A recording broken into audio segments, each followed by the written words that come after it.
Bonjour à toutes et à tous et bienvenue aux Chroniques du Saint-Esprit. En cet épisode spécial des Chroniques du Saint-Esprit, nous allons voir la Nativité et le Saint-Esprit, partie 2. Dans l'épisode précédent des Chroniques du Saint-Esprit, nous avons déclaré et conclu que le Saint-Esprit de Dieu est un protagoniste dans l'histoire de l'incarnation de Dieu en la personne de Jésus. Nous avons vu comment il a vaticiné sa venue au peuple d'Israël par le prophète Ésaïe, comment il a annoncé sa conception à Marie, comment il a engendré lui-même le Sauveur à Marie, et comment il a inspiré des paroles de vérité à Élisabeth et à Marie. Je vous invite alors à continuer de revisiter ensemble cette merveilleuse histoire en prenant conscience de l'omniprésence du Saint-Esprit dans la Nativité. Et toi, Bethléem Ephrata, petite entre les milliers de Juda, de toi sortira pour moi celui qui dominera sur Israël, et dont l'origine remonte aux temps anciens, au jour de l'éternité, disait le Saint-Esprit à travers le prophète Michée, chapitre 5. Le mot Ephrata est un nom alternatif pour la ville de Bethléem et veut dire lieu de fécondité. Nous savons qu'un recensement avait été programmé en ce temps-là et par lequel Marie et Joseph ont dû se rendre à Bethléem.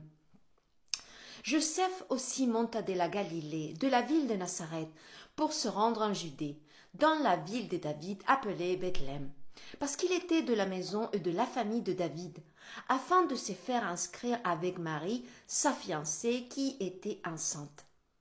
Pendant qu'ils étaient là, le temps où Marie devait accoucher arriva et elle enfanta son fils premier-né. Elle l'emmaillota et le coucha dans une crèche, parce qu'il n'y avait pas de place pour elle dans l'hôtellerie. Il y avait, dans cette même contrée, des bergers qui passaient dans les champs des villes de la nuit pour garder leurs troupeaux. Et voici, un ange du Seigneur leur apparut, et la gloire du Seigneur resplendit autour d'eux. Ils furent saisis d'une grande frayeur. Mais l'ange leur dit, « Ne craignez point, car je vous annonce une bonne nouvelle, qui sera pour tout le peuple le sujet d'une grande joie. C'est qu'aujourd'hui, dans la ville de David, il vous est né un sauveur qui est le Christ, le Seigneur. Et voici à quel signe vous le reconnaîtrez. Vous trouverez un enfant emmailloté et couché dans une crèche. » Et soudain, il se joignit à l'ange une multitude de l'armée céleste, louant Dieu en disant « Gloire à Dieu dans les lieux très hauts, et paix sur la terre parmi les hommes qu'il agrée. » Lorsque les anges les eurent quittés pour retourner au ciel, les bergers se dirent les uns aux autres « Allons jusqu'à Bethléem, et voyons ce qui est arrivé, ce que le Seigneur nous a fait connaître. » Ils y allèrent en hâte, et ils trouvèrent Marie et Joseph et le petit enfant couché dans la crèche. Après l'avoir vu, ils racontèrent ce qui leur avait été dit au sujet de ce petit enfant. Tous ceux qui les entendirent furent dans l'étonnement de ce que leur disaient les bergers. Marie gardait toutes ces choses et les repassait dans son cœur. Et les bergers s'en retournèrent, glorifiant et louant Dieu pour tout ce qu'ils avaient entendu et vu, et qui était conforme à ceux qui leur avaient été annoncés. Luc, chapitre 2, 4 avant. La naissance de notre Seigneur en toute humilité a été portée par la divine providence en leur donnant un lieu sûr pour se réfugier. Un lieu qui serait remémoré et représenté à l'avenir par des milliers de personnes dans leur propre foyer. D'ailleurs, c'est une inspiration de saint François d'Assise.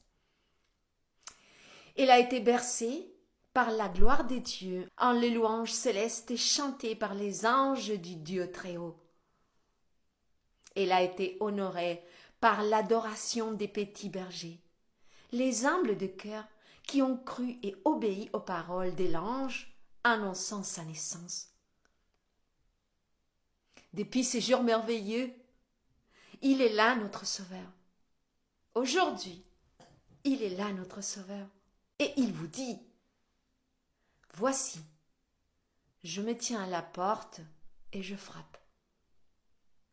Si quelqu'un entend ma voix et ouvre la porte, j'entrerai en lui. Je souperai avec lui et lui avec moi. Apocalypse 3:20. Que vous soyez en famille pour le réveillon, un petit comité ou tout seul,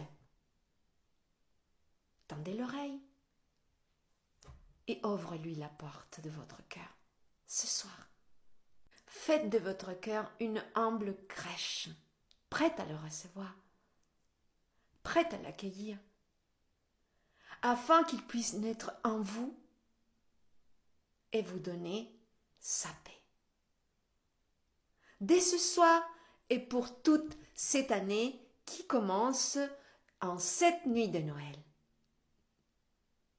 Merci pour votre présence. Et que le Saint-Esprit de Dieu soit sur vous, vous protège, vous corrige et vous guide. En ton nom, Seigneur Jésus. Amen.